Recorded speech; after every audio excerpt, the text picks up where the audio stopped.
Okay. Ready. Test. Hello, sound check. All right, take one. MX3 is a natural food supplement verified with alpha, beta, and gamma mangosteen from G. mangostana. This remarkable food supplement has created breakthroughs in the health and well-being of every user. Hi, I'm Ron Titular. I'm 60 years old, and I'm a communications coach and broadcast consultant.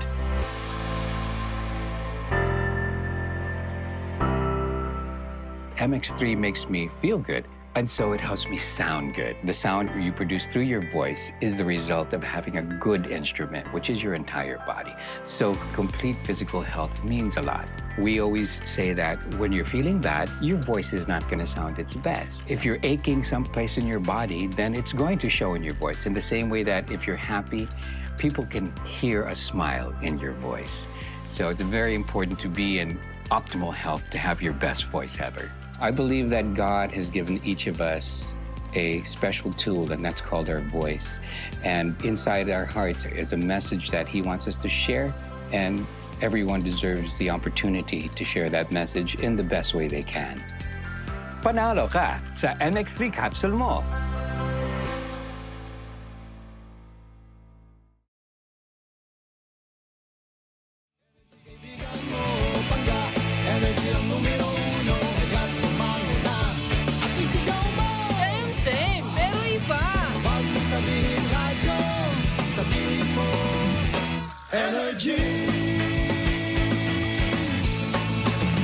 Cheers, Miss Jabaglita! With Tita Cora and Kapitana Sisa. Same, pero iba. We are number 106.7 Energy FM. Pangga, wag mong sabihin radyo. Sabihin mo. O, diba? Isang magandang araw po sa inyong lahat. Good morning, Mare. Good morning sa inyong lahat at syempre sa mga kabubukas pa naman na kanilang mga radyo. Ako po si Kapitana Sisa. At ako naman po ang bulaklaki. Ay, kabulaklaki. Ano? Ano tawag mo dyan? Bulaklak ka. Nan si Tita Cora. Dito na ang Baklita sa Woo! Ay po sa inyong lahat. Hindi, ang tawag pala sa iyo is Florera. Everlasting. Bulaklak na. Bulaklak. Bulaklak na walang dilig. Bulaklak ng Maynila ang tawag sa'yo. Dahil taga Pandakan ka. Sige. Ipangalandakan mo taga saan Dahil ako. taga Pandakan ka. Hello po sa mga taga Pandakan. At lalong-lalo sa mga taga Adolfo. Pati dyan sa Valencia Hills. Anong tower, Mare? Ay, nako. Tower B. Yung sa'yo, anong letter B ka din? Letter B din. Bakla. Unit B ka din. Tapos 20, Hindi. Pero Mare, magandang morning sa lahat ng mga papa-drivers natin na nakatutok sa atin. Uy, napatunayan natin yan. Na ano? Ang mga amain ay nakatutok sa atin. Correct. Hello po sa inyong lahat. Diba? Diba? Siyempre, lalong-lalo na itong si Reynald de Biscara. Na nanonood sa Canada. Ako mamaya na ako babate. Ako ng afam dyan. Diba? Uy, legal daw dun, diba? Oo, ang magpakasal. Legal magpakasal. Oo. Malay nyo naman, diba? Para kumanta na rin ako, minsan natuwa. Tuwa ang may likha, 7,000 bakla ang ginawa. May baklang umahon na naman Sa hirapan. Wala na maiinitan. Diba na nakakaloka? Pero Mare, may may chika ba ka ba ngayon? Ay, nako, eto. Speaking of maiinitan, hindi ito maiinitan dahil alam mo yun, napaka-jet setter ng ating mga ibabalita. Wow! At ginagawa ng Divisoria ang Europa. Ito ba Mare yung ito ba Mare yung artista or yung celebrity na hindi pinasakay yung kanyang glam team. Oo, papunta ng Dubai. Oo. Sino yan? Tawag natin sa pangalang Heart Evangelista. Walang paligoy-ligoy. Taray.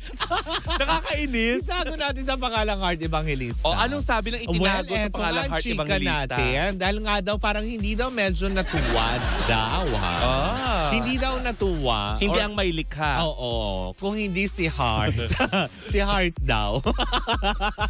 Ang medyo hindi daw daw masaya sa pagkakakuha ng award nitong si Pia Wurtzbach. Bakit? Dahil nga, 'di ba, recently ay pinaralangan, 'di ba? Itong si Pia Wurtzbach sa Emmy Gala Fashion and Beauty Awards sa Dubai, UAE, kung saan nga naman siya ang tinanghal na para bang binigyan siya ng papuri bilang isa sa mga fashionista na namamayagpag sa mga fashion weeks. Talaga? Oo. Si Pia Wurtzbach ang in-award. Oo, si Pia. Paano ang Heart Evangelista? Well, alam mo, sagot lang naman din niya kasi tinanong daw siya, no? May I quote and quote kasi lumabas lang naman din ito. Hindi natin alam kung talagang galing sa kanya or baka naman alam mo yung tinatag lang sa kanya. Eto lang daw ang nasabi ni Heart matapos tanggapin ni Pia Wurtzbach ang award mula sa Dubai, UAE. Ang sabi lang niya, I'm okay for as long I have food on my table. Thank you, Lord. Diba? And okay lang naman yun. Diba? Parang alam mo yun yung sigalot sa pagitan nilang dalawa. Diba? Muli na naman umigting at nabuhay. Kasi diba, kung matatandaan natin, bakit nga ba sila parang nagkaroon ng iringan? Na totally naman. Hindi naman personal sila nag-iringan eh. Pero siguro yung mga nakapalibot lang sa kanilang pare-parehas. Dahil nagsimula lang naman ito, buhat ng yung glam team niya dati, nakasakasama niya sa mga fashion week. ay sinalo. Ay glam team na ni Pia Wurtzbach ngayon. Na kung saan nga naman nagsimula ang kanilang si so-called, alam mo yun, away or gulo nang magkaroon silent ng mga war. Silent war actually. Ganyan mag-away yung mga sosyal. Diba? Yung mga tipong hindi talakaton. Mata-mataan lang. Parang ayoko ng ganong kaaway. May subtitle. Diba? Kasi ako sige, kunwari, Mari, mapanakit ako eh. Hindi, kunwari ikaw yung mayaman tapos ako yung boses sa utak mo. Talaga ba? Mata-mataan mo lang. Sige, game. Ganito, kunyari may kalaban. Hindi ka naman maganda. Mukha kang may galis. At saka yung suot-suot mo, hindi naman masyado maganda. Hindi bagay sa'yo. Para kang fresh lumpia. Hindi ka kagandahan. Ganun yun. Pero hindi yun sinabi ni Heart. Wala. Kami lang yun. Hindi, di ba? Kami lang yun. Ano nililinaw namin? Bakit ba? Hindi. Kasi nga parang, syempre, di ba, nagsimula yan dahil nga sa tinatawag na sulutan di umano, na kung bakit nga ba si Pia Wurtzbach ngayon ay namamayagpag sa Paris dahil din sa koneksyon ng dati niyang glam team sa mga nakakasalamuhan nila. Correct. Na ang sinasabi nga daw is parang sinusulot kay Heart. Yun yung balita. Pero wala namang kumpirmasyon tungkol doon. Pero hindi naman maitatago dahil minsan nailalabas din ni Miss Heart, 'di ba? Yung kanyang pagkainis sa kanyang mga gestures. Alam mo, pag hindi man siya nagsasalita, 'di ba? Mare, pag nababanggit mo yung salitang Miss Heart, naaalala ko kapag pinipicturean siya si sa Iya. Hindi. Si Iya Mina. Miss Heart! Si Miss Heart. Naalala ko si Miss Iya lagi. 'Di ba? Kaya sabi naman ng ilan, ay talaga ba? Parang sabi naman ng ilan na hindi ba po pwedeng, alam mo yun, na matuwa tayo? Parang sinasabi tuloy ng ibang mga netizens. Parang hindi ba po pwedeng matapos na yung iringan, yung issue sa kanilang dalawa? Gayong parehas naman silang Pilipina. Diba? At least parehas silang nare-recognize. Kasi diba, sa mundo ng, alam mo yun, sa mundo ng fashion or kasosyalan, namamayagpag ang pangalan ni Heart Evangelista. Hindi mo rin naman pwedeng ialis yan kay Pia Wurtzbach. Dahil 2015 Miss Universe yan naman siya. Diba? Beauty queen siya against, alam mo yun, na parang tipong isang socialite at isang fashion icon na din, kumbaga. Diba? Na nakakaloka. Kasi nga parang sabi ng ilan, ba't ba kailangan natin pagsabungin ang mga kapwa natin Pilipino na imbis na, alam mo yung palakpakan na lang natin sila dahil nagdadala sila ng achievement sa Pilipinas. Kasi minsan, Mari, yung mga syala-syala na ganyan, parang hindi naman na nila iniisip kung Pilipino ba sila. Siyempre, yung personal nilang gain. Alam mo kung minsan, no, ang hirap kaaway ng mga mayayaman. Kasi ayaw magsalita. Yung nanggigigil ka na. Sige, kunwari nanggigigil ka na mayaman ka. Ayaw ka na naman. Tigilan na nga natin. Mata-mataan lang. Tahimik ka lang. Sige. Kunwari makikipag-away ka. Tapos kaharap mo siya, kunwari. Sige, go. Kung makaano lang ako sa'yo, gusto na kitang sabunutan. Nanggigigil ako sa'yo. Gusto kitang ingud-ngud sa lamesa kung saan naroon yung mga hindi masasarap mong pagkain. Baho-baho ng paa mo. Ganun yung mga mayayaman makipag-away. Yung isip lang yung nagsasalita, no? Oo, kasi nga, ayaw nilang madungisan yung Parang kamay hindi nila. ako sanay sa ganun. Gusto mo parang dagulan. Parang bigla ko, alam mo yun, kung sakaling ganun, parang kukumbulsyonin yata ako. pag hindi bumuka yung bibig ko, parang kukumbulsyonin. Ang pangit, no? Mas maganda pa rin makipag-away sa ka-level na lang natin. Yung tipong wala nang salitaan, sagbakan agad. Ganon, di ba? Diba? Kagaya ni Lindsay kanina, nagbibiroan kami.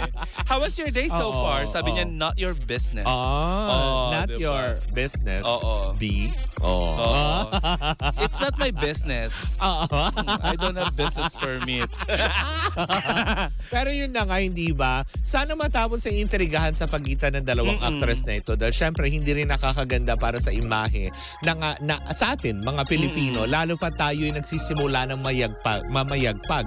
At ma-recognize, lalo na sa Fashion Week, di ba? Kasi dumadami na sila eh. Kung ano man ang pinagmulan na ito, well, siguro hindi rin natin alam pare-parehas kung ano. Uy, Mari, may singit ko lang about Heart Evangelista. Lumabas ang issue nitong mga nakaraang araw, ang mga balibalita na nakunan pala siya sa pang-apat na beses.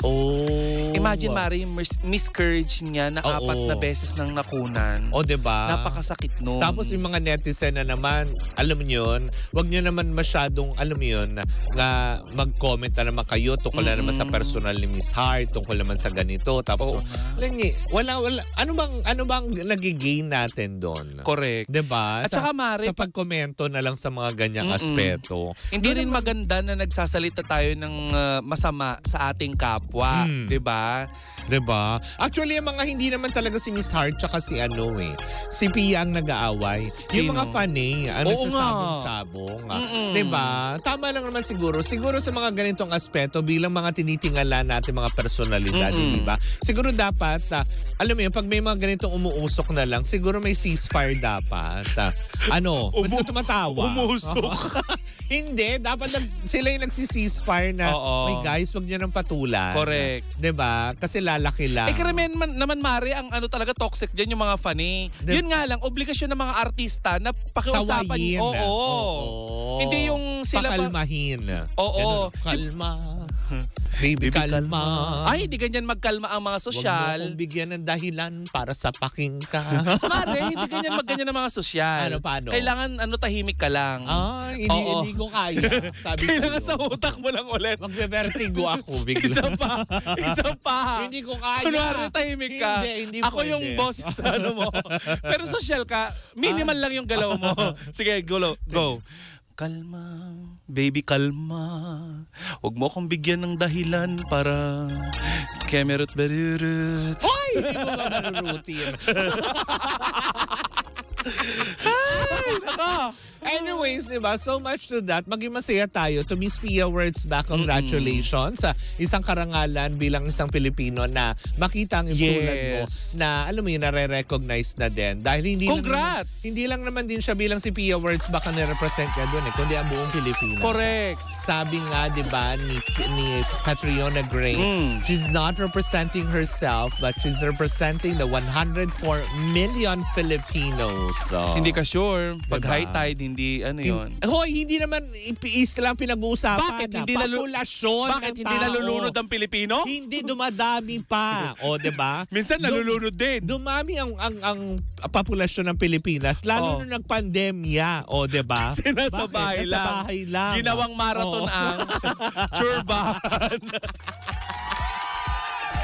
Ginawa nilang, alam mo yun, tinesting nila pare-parehas kung sila ay mga normal.